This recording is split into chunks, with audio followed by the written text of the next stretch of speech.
Mayong adlaw dakbayan sa Bayawan, mayong adlaw probinsya ning Negros Oriental. Kini si Judan Empeño ug aniya na ang mga nagunang balita lukop dakbayan sa Bayawan.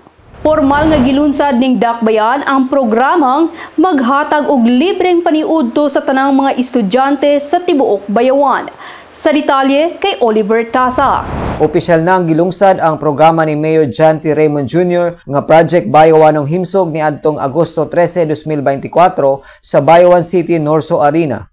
Tumong sa maong proyekto nga matubag ang kagutom, malnutrisyon ug huyang nga kahimsog og nutrisyon sa mga estudyante sa tibuok dakbayan. Kini na institutionalize pinaagi sa pagpasa sa Ordinance No. 16 Series of 2024 nga gipanguluhan ni Honorable Rusmar Ayan Tihing o giaprobahan ni Mayor Raymond niadtong Mayo 20, 2024. Ang Bayawanong Himsog usa ka feeding program nga moakomodar sa tanang kindergarten, elementary, junior high school ug senior high school nga mga tinun-an sa 82 ka mga tunghaan sa dakbayan nga adunay 34,303 ka mga tinun-an sa school year 2023 ug 2024 diin gigahinan sa syudad og 40 milyones ka pesos. Sa maong higayon, ilabing gitabungan kini ni Governor Chaco Sagarbarria, DepEd Region 7 Regional Director Dr. Salustiano T. Jimenez, Congressman Chiquiting Sagarbarria, mga miyembro sa konseho ug mga kawani sa DepEd Bayawan City Division pinanguluhan ni Dr. Anilito Bongkawil.